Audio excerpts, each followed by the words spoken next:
a minute. What's so amazing about grace?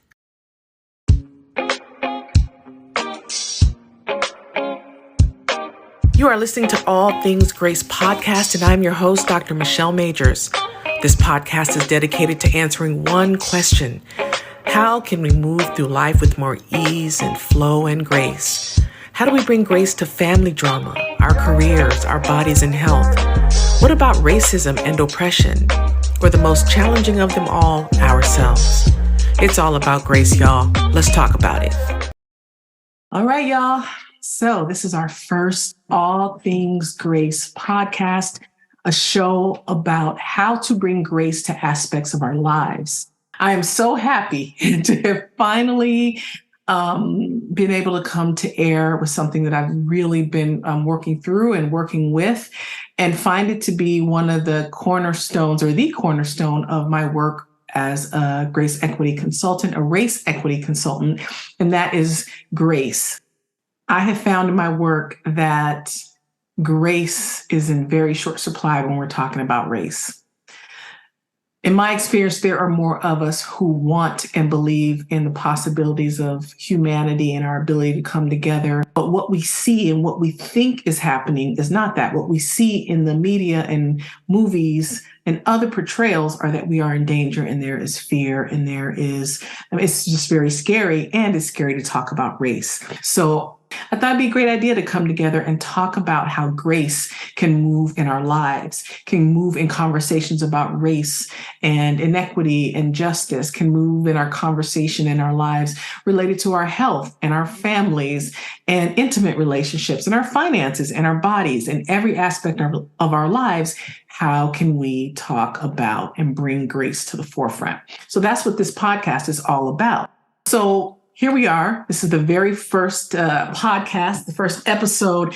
And of course, it makes sense for me to bring this guest to the podcast as our first one, because behind the idea of grace is surrendering.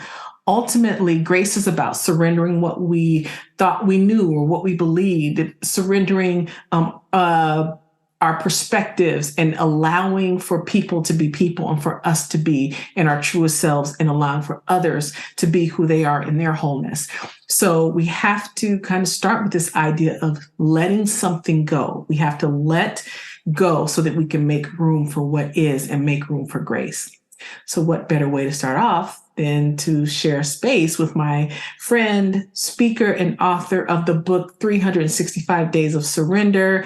Michelle Brown is here. Now you can get the book, I'll say this again at the end, at bookbaby.com. But Michelle Brown, here we are. It is so good. Here we are. It's so good. Good stuff. Good stuff. I'm so happy to be here. Michelle, thank you for the introduction. When I think about surrender, it's such a powerful and enduring force within your life. It allows for you to, as you mentioned, let go.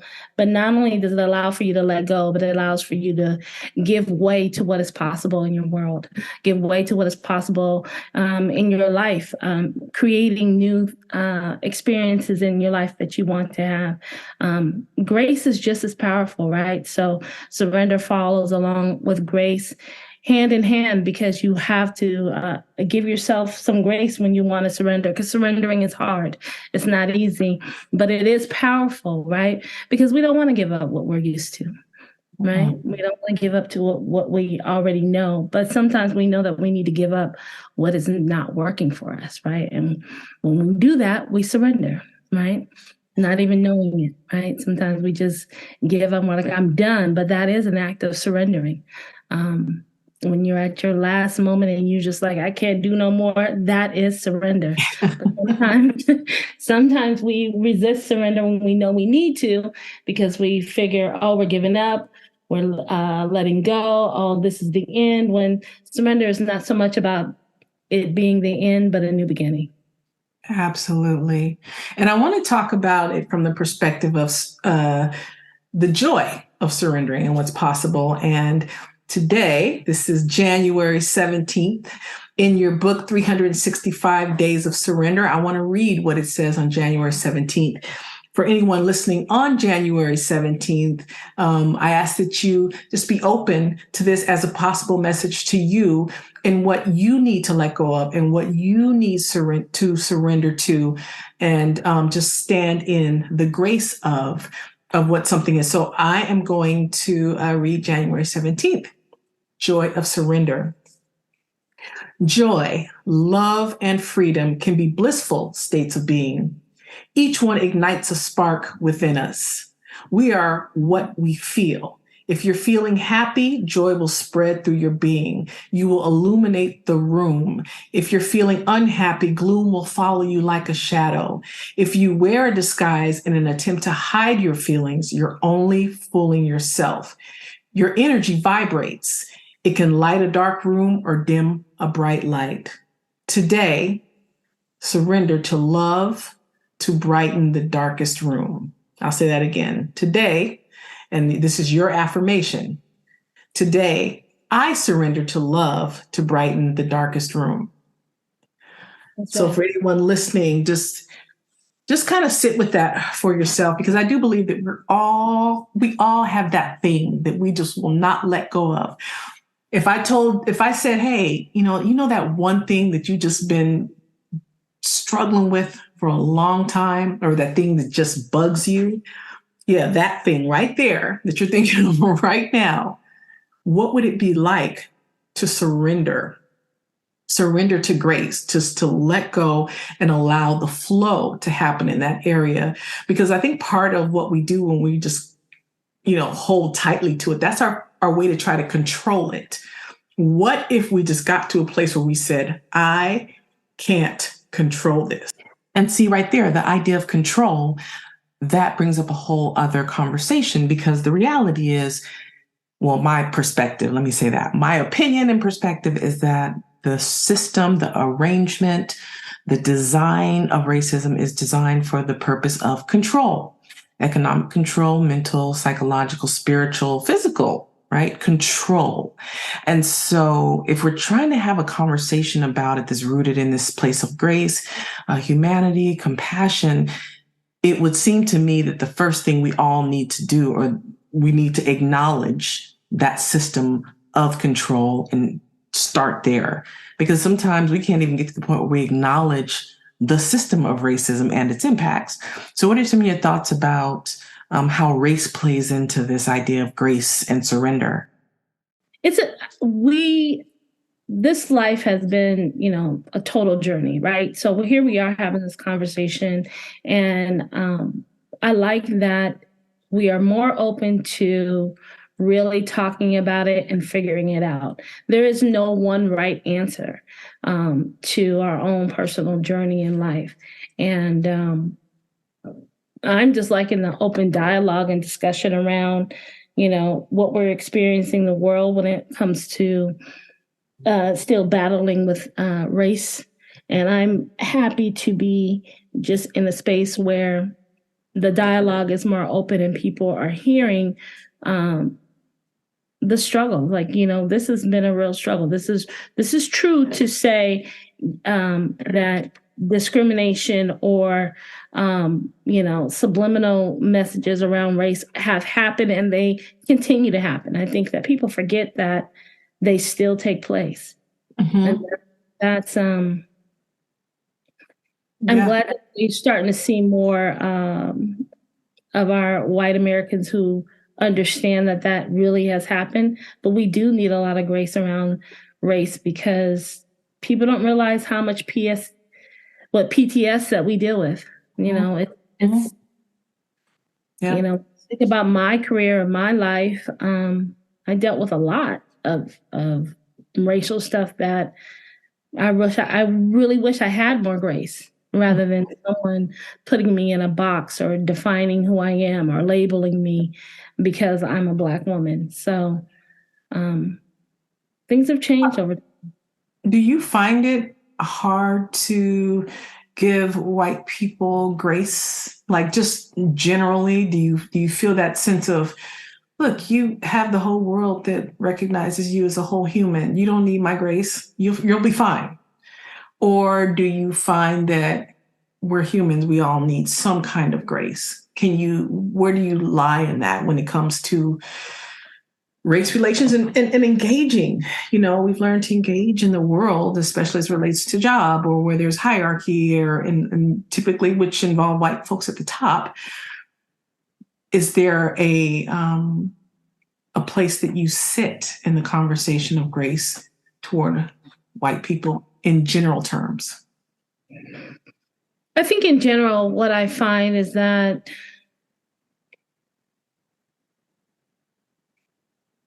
I think people think that you need to earn grace.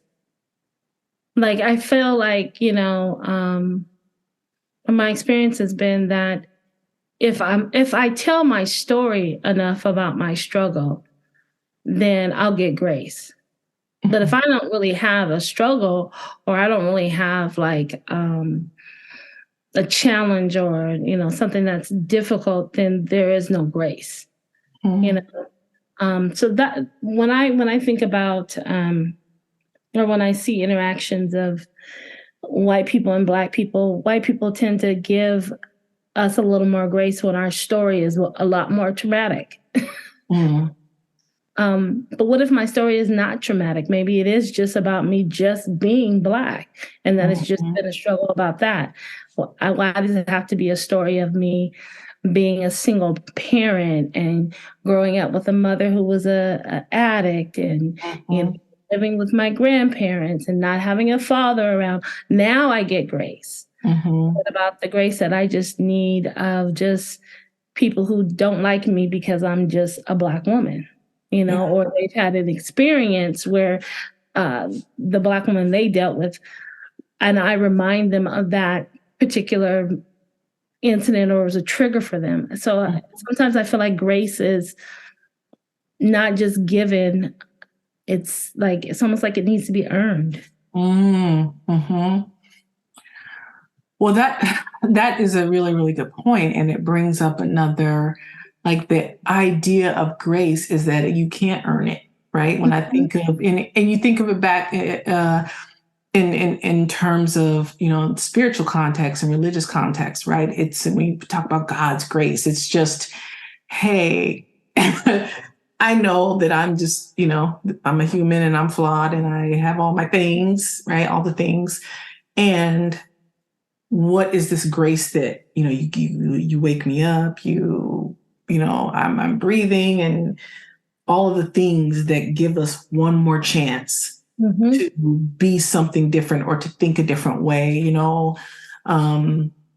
there's just that grace piece, and there's nothing you can do that, wow, I really earned my ability to breathe today. Thanks.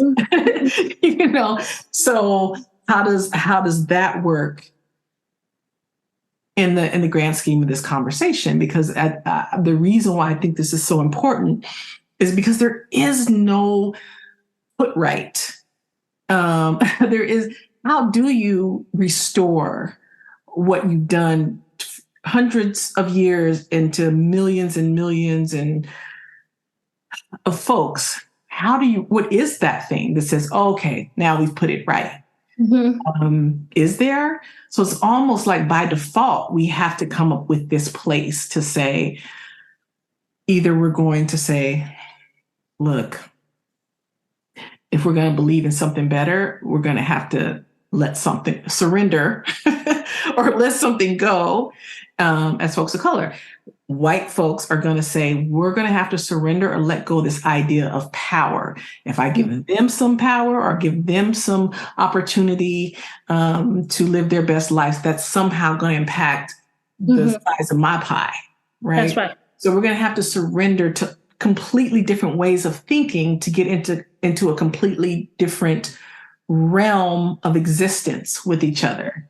And at the top of that, or in the course of that, people still think that you should have earned the grace that I'm about to give you. Yeah. But you can't earn grace.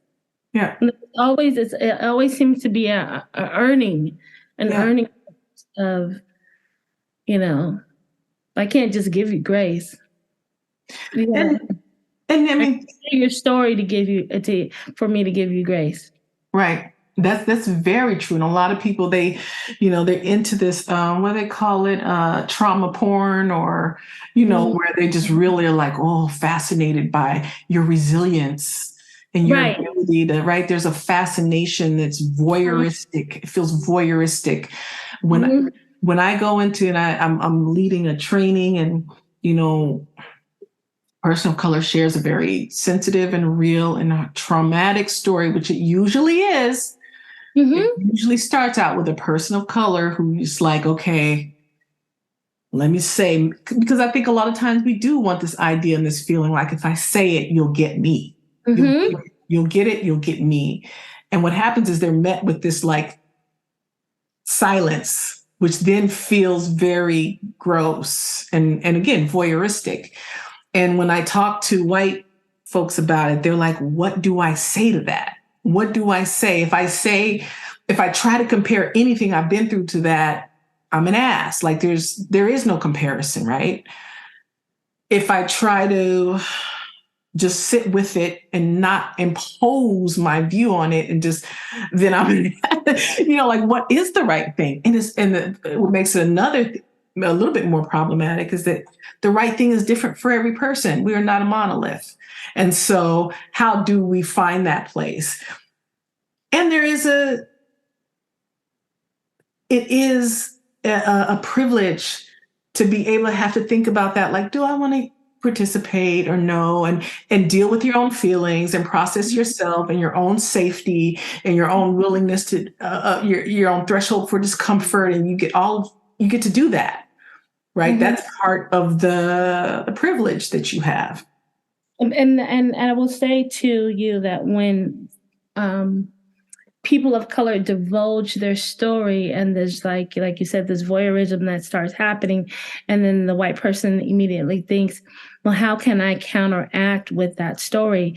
That's not a time for competition. That right there is a time for grace. That right there is the definition of what grace should look like, be like, feel like, do like, be, this is where the point where you show just grace. You don't have to have empathy or sympathy, just grace. Wow, I can't believe, like something like that happened to you. And that, not even an astonishment, wow, but just being with that person and sharing in their experience with them, without them having to earn your validation, right? You having to validate their story just to be with it. Good. Thank God. God gave you grace. Thank God you've been able to make it through. Because it's a graceful moment. I don't think that people really, they don't know, they have to challenge it, or they have to one up you, or they want to make connections, so they want to tell their story too, so you can feel connected. But sometimes people just want to be heard. Yeah. Yeah. And I don't, yeah. And, even as a practitioner of this work, I try to create space and create this sense that silence is okay. We don't have to say anything all the time. We don't. And with that said, I know that sometimes that silence is interpreted as indifference or all the other things I listed before. And listen, I know a lot of this sounds like I'm giving white folks a pass. That is not where I am headed with this at all.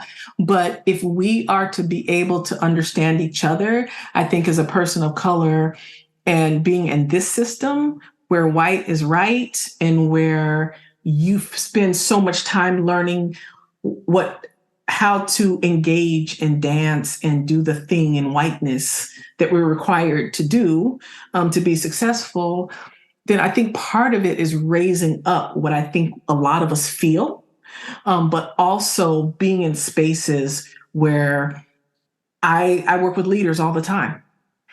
And I find myself saying to this leader, they don't see you like I see you. You're different with me than you are your staff. What is that about?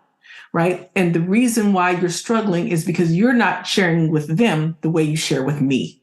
And there's a safety that I know I create for my clients to be able to say the things, and you don't want them just to say the things to, and go around harming people. So I get there's some dynamics there, but there's just this place where, as I said before, folks of color are going to have to trust a little bit without any evidence to know that's safe. We have no historical evidence to say, I think it's a good idea to trust white folks. Absolutely. I'm in, right? Mm-hmm. Unless we have a relationship with them. And I think as white folks, when the very existence of your presence in this country was built on you stealing and slaughtering one group and then stealing the bodies of another group, of course, the systems have to be set up to protect you. I mean, you have to have everything everything has to be designed for your protection because of the very nature of you being the existence of you here, right? So white folks are going to have to let go of some of this protect me. You have to be vulnerable. You have to put yourself out there in the same kind of vulnerable, dangerous feeling way that everybody else does. And more so you, because you have the system that supports you way more readily. So I think this idea of surrendering and this idea of letting go, we all have to let go something to have this conversation. And I do believe that white folks, being the people who, again, run the system, should be the ones to lead the efforts in that. Most definitely. Absolutely.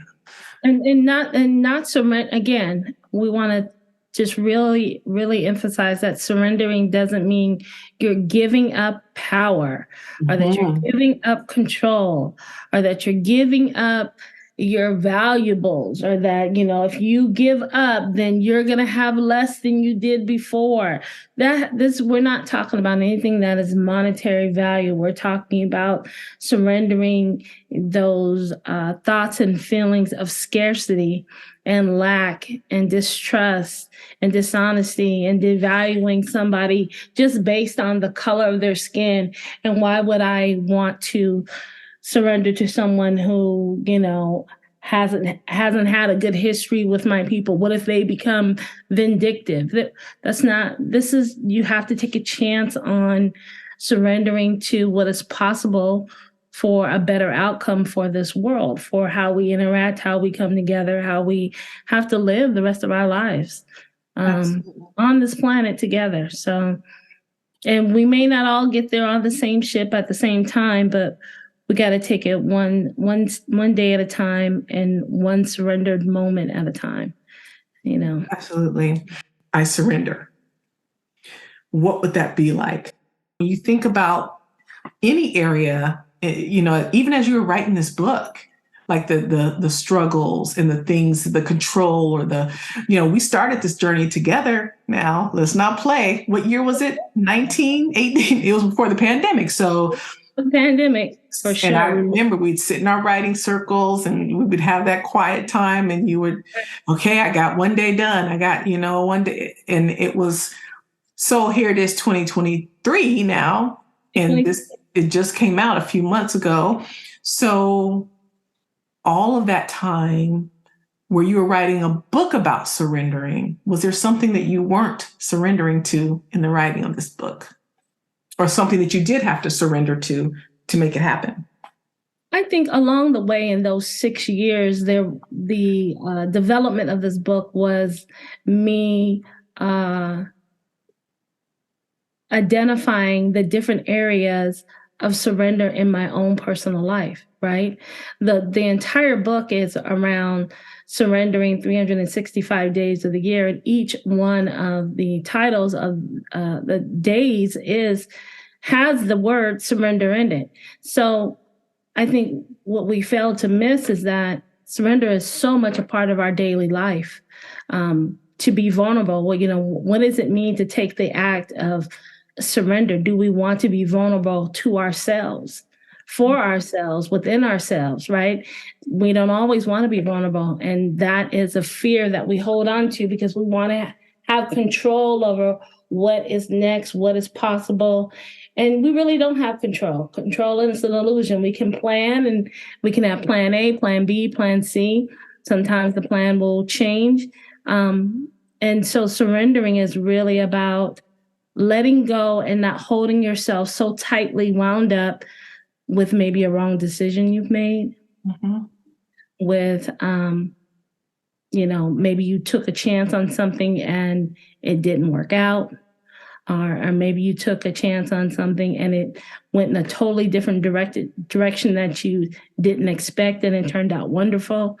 All of those experiences or things that take place in our life are a part of surrender. I love what you said about surrendering to ourselves. I mean, when you think about things in their truest sense, more times than not, I mean, if we get really real,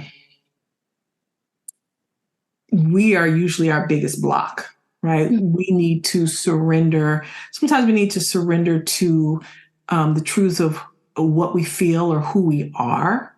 We walk through life and we are all we have our masks. Sometimes these masks are based on the mask that we thought we should wear because our family told us that's the mask you would wear. Sometimes we wear the mask to protect and hide who we truly are because, sometimes we're in an environment where we can't let our light shine like that, right? And we've learned to keep ourselves small. I'll say this a lot, is those who are socialized as women, and in particular Black women, where, we have to wear a mask a lot because if we are too happy or too free, it looks aggressive or it looks some kind of way, right? We've learned to be able to wear the mask. And so sometimes that surrendering can be I'm taking off the mask. It's time for me to surrender to my true self. Right. And we see that a lot. I can, just imagine if I were somebody listening to this show and I wasn't the one hosting it, I would be thinking to myself, wow, what all of the different ways that I've worn masks and what that has cost me in my vitality and my freedom and my voice and my joy. And at some point it was like, I don't even know who I am without the mask. Who am I? This That's mask has become who I am. And then we justify it with, that's just how I am. Yep. And that's a mask. That's mask language, right? Well, that's just who I am. That's just, to justify maybe a behavior that is really not conducive to you, but you want someone else to just accept it, right? Because you haven't surrendered to yourself and surrendered to this really is not working for me. This is not okay, You need to be whole and have the opportunity to be vulnerable with yourself through the good, the bad, and the ugly. But just to put up a mask and say, well, that's just how I am, it's mask language. And that's what I call it, mask language. Just to try to justify, something that's not good about yourself. Yeah. Comfortable with it. Well, one thing this come up when you were talking was the idea of that's just how I am mask language. And one of the masks I think we all, not all, I think many of us wear is related to this mask of covering who we really are, but what we really want. It's just, we just are not okay saying, I want that big house on the hill, or I want a Mercedes, or I want to be wealthy. I have more friends now. They're like, I don't want to be in a monogamous relationship. I want the experience of different energies because I am different people and I am different identities at different times, right? And so one person my entire life is not going to be it. And then they're in a monogamous relationship or marriage, right? Or a partnership. And it's like, oh, how do I say I want this to look different? Where do I go? Where do I start with redesigning myself at this point in the journey with somebody who I started one person or one way, and I've evolved into something different. Now I need to have the grace for myself to step into who I really am or what I'm really about. And I think that because we can't make that shift or can't do that, we stay stuck in the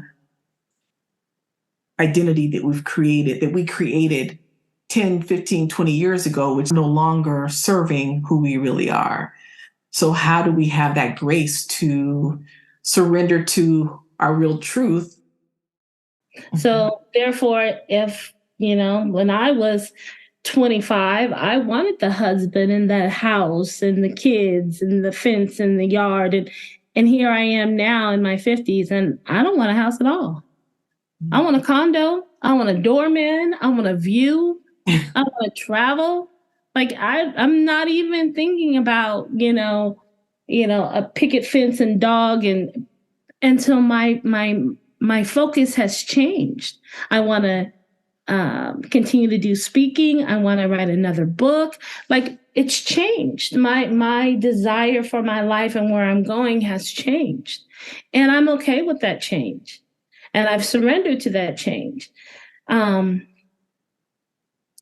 Oftentimes when we have someone else in our lives and we've got to make a decision, you've got to honor ourselves in terms of, what am I doing? What am I experiencing? Why has my life changed for me? And it's only fair to the other person to be honest with them and allow them to decide if they want to stay or go, right? Because you've made the change within you. You've decided that this is where you want to go. And you never know, you might make a change again. You might decide, I want to now sell my house and buy one of those, what do you call them? Containers, train containers, and make it into a beautiful, 3-4 bedroom house on a plot of land. I'm like, wow, that looks fantastic to me. Like, that's not the house I envisioned. But who would have thought that someone would have came up with the idea to make those, port containers into beautiful homes, or these beautiful tiny homes that they have. And people are always like, oh, those are just like little trailer houses. No, those are beautiful. The little tiny homes are gorgeous. I don't know what trailer home you're living in, but this tiny home is gorgeous. So, it's about your vision and about the change that you want to make in your life. Because again, life is the journey. It's not the destination. And yes, we have goalposts along the way that we accomplish and we do, and then we change and we do something different. And that's okay. Yeah. Well, I definitely, you bring up something. I don't know that people experience change as an option. And not the real changes that people want to make. I think people have resigned themselves to the life they have.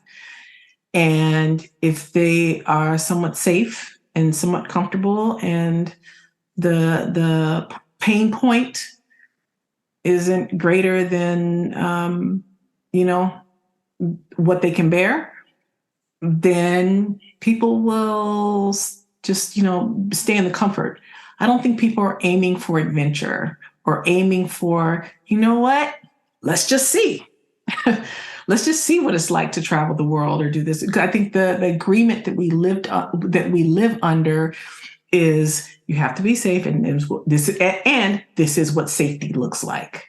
So we have defined what safety is. We have defined what comfort is. We have defined what normal is, and put everything. And the idea is to try to stay in that box as much as you can. And so to get up and just do something completely different out of, starting a business, that nothing about that feels safe. None of that feels comfortable, and somewhat normal, but it's not really normalized, Right. And you're totally right when you say people don't typically make a change until they have a pain point. They just don't. Yeah. It has to be pain in order for them to make a change. Yeah.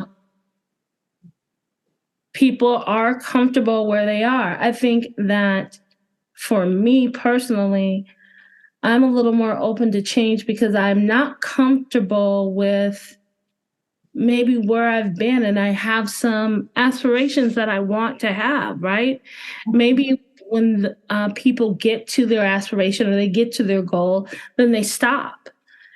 And they get comfortable right then. They don't think there's anything else. For me, I'm not always content with there's nothing else. There's so much more. And that's just the way I see it. I see like there's much more to be done, to do, to have. There's more in the world. Whether or not I'll experience it all, I don't think that. But I probably wouldn't just be comfortable with, if I had a husband, I'd probably be wanting to travel and go do stuff. I would. Mm-hmm. I don't think that part of my spiritual self would change. Mm-hmm. You know? Absolutely. I would find different ways to invest money, maybe have rental properties, maybe do it that way. But for me, the responsibility of having a bigger house and all of that, it's just something I don't desire. But some people do. Yep. Some people do. They desire that house, and I come home, I have my house, I have my husband, I have my children, I have my pets, and this is as far as my life will go. Maybe we'll take a cruise, or maybe we'll go do that. And that's good too. If that's where you're happy with, then be happy with that. But when change comes along, I always tell people, welcome the change. Mm-hmm. Because it's not always bad. Just because change comes doesn't mean it's always bad. Sometimes it's good. Mm-hmm. Mm-hmm. Well, more times than not, it's uncomfortable though, right? And I think people we're just very discomfort averse, and I think that's part hereditary, generational. The idea is to be comfortable and to be safe. We don't prioritize to be alive and live in some magic and live in the beauty of life. I mean, okay. Yeah. Okay.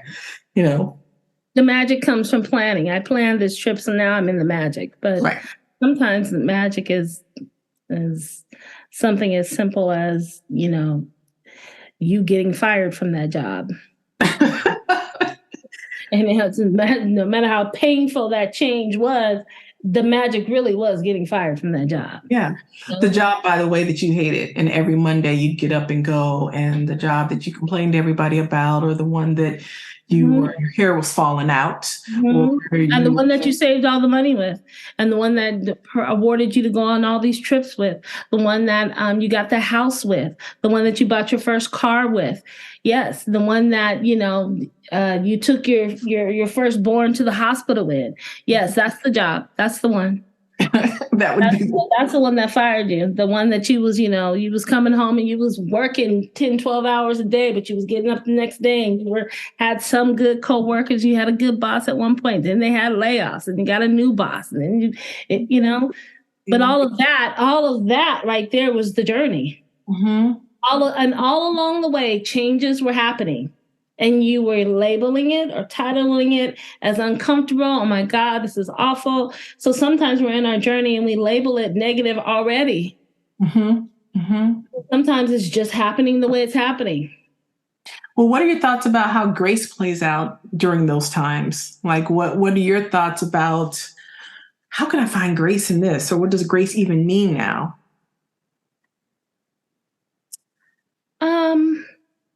The first thing that comes along with grace for me is it's important to try to continue to have a positive mindset when you're dealing with difficult times, right? Mm-hmm.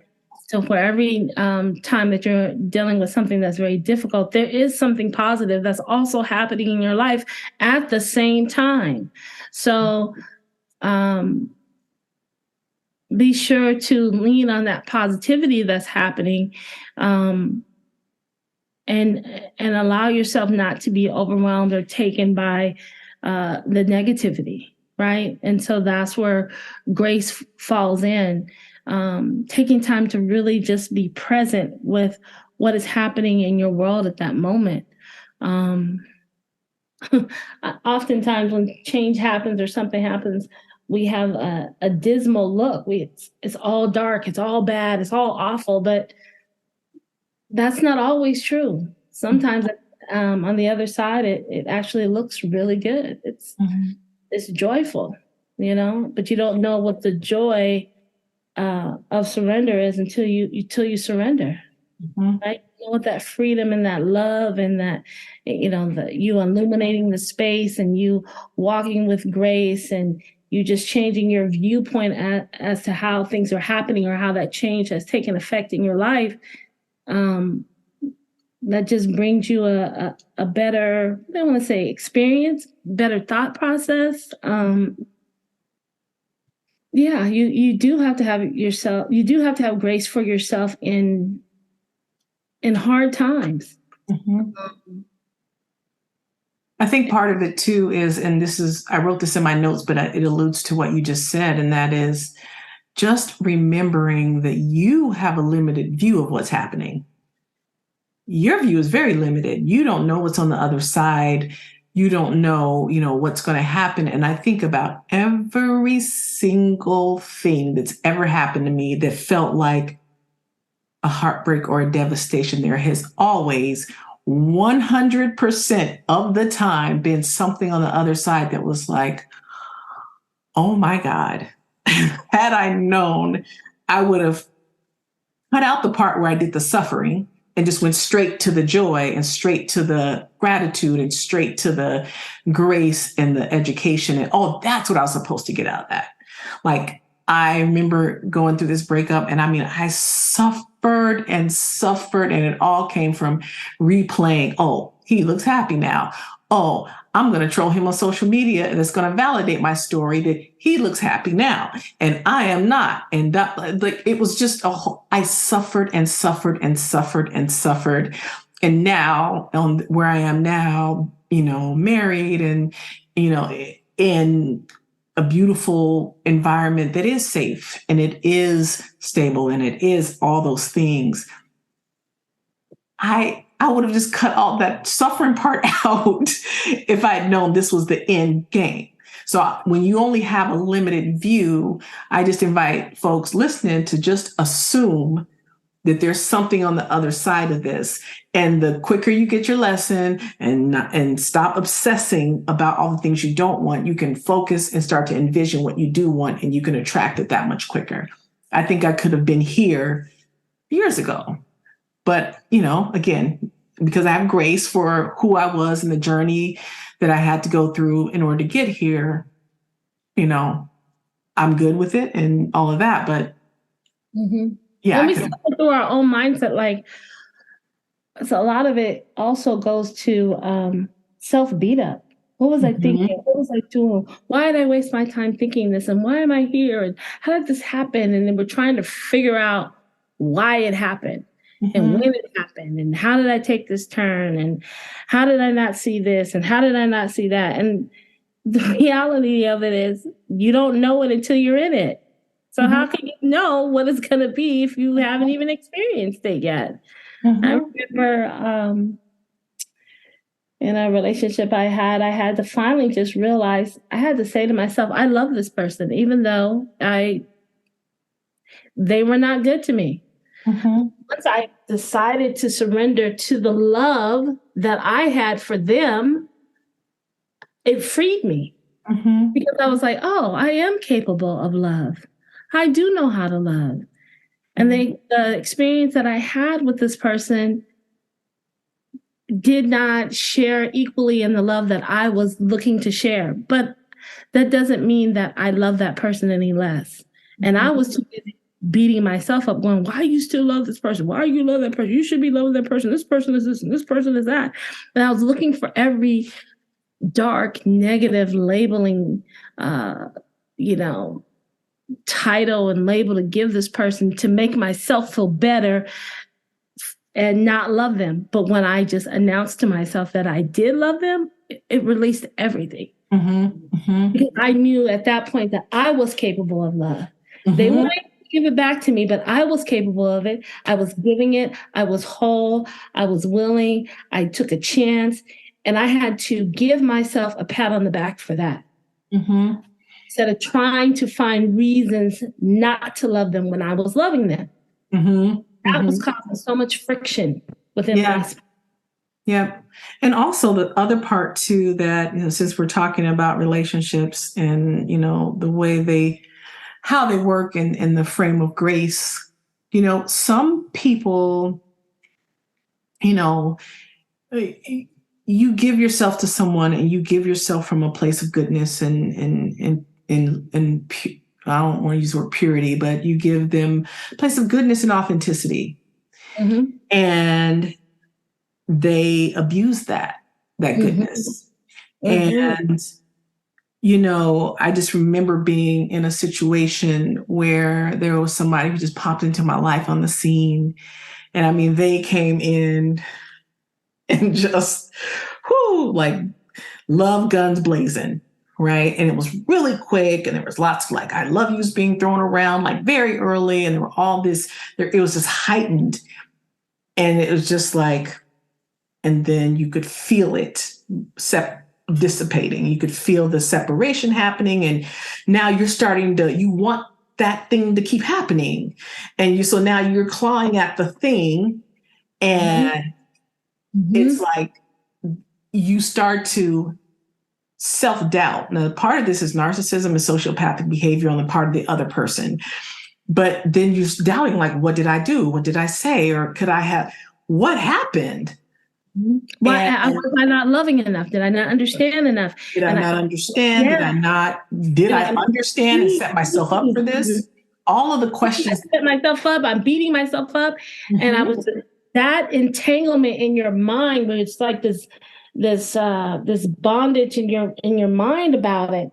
And that right there tears you down because you're really believing that you didn't do all that you needed to do to show this person that you love them when you know you did.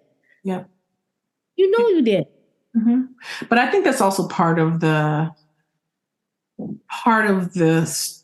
I'll say strategy on the behalf of someone who isn't of right mind or of good intention, I should say. Good intention, right? But what I do say is, I don't remember where I heard this from or who said it to me, but I just remember this saying that man's rejection is God's protection. And when somebody, does something to cut you off, the instinct is to I want some of that other, it's like a drug. You gave me this thing. The first hit was like I was super high. I'm trying to get back to that. But when it's over or they make it plain that their behavior has changed, that in and of itself is energetic and spiritual grace, right? Mm-hmm. That's energetic grace. That is a gift you've been given that this person, for whatever reason, has decided to distance themselves for the abuse or the harm or the lies or the whatever it is that they were doing. That's the grace. But I remember thinking grace would look like for me an honest conversation. Look, I'm just not feeling, or you said that thing and I knew when you said that thing I couldn't deal, or whatever the case may be. We think of grace as this way that we're going to feel when it's given, as opposed to as the door that it opens when it's given, as the experience, the new experiences now we get to have because that door was closed. That's the grace sometimes. And it's not always this feeling that we have of being complete. Please stop looking for completion, people, because completion is very specific. And sometimes completion is when somebody just stops calling you and you're like, okay, I guess we're complete. Mm-hmm. And so you have to find that inner, and now I'm complete. Because they didn't see me. What do I want to be with somebody who didn't see me anyway, right? Because even though something ends, it may not be complete, and that's okay. Yeah. Yeah. Because ending is the completion. Right. However it ends. And when it ends, it is now time for you to get complete. And that completeness comes when you're not asking anymore why or how or what could I have done differently. That completeness is gratitude. oh, I get what that did, or I get that there is something that I don't see. So there's a full picture here that whatever your system is, God, your ancestors, whatever it is that's made that separation and pulled that thing apart, is because you're supposed to step forward into something. And you got to step forward, and you can't second guess it, because guess what? If they're for you, they're going to come back around and go, what was I thinking? And they're going to think that a lot better when you have walked away and you've gotten your life in another place where you want it to be, and you have taken advantage of the door that has been open as a result of their exit. So thank you so much. We're going to stop here. And thank you for being on my first show. And I'm talking about what becomes available and what becomes possible for us when we do learn to surrender and to have grace in that surrendering. Everybody, for those of you who are interested, and check out 365 Days of Surrender by Michelle Brown. And Michelle, I'm going to have you end this out with a fill in the blank. Grace is necessary. Grace is necessary. Right. Well, I'm going to stop it right there. Everybody, we will see you next Wednesday. We'll talk to you next Wednesday. And until then, have a great week in grace.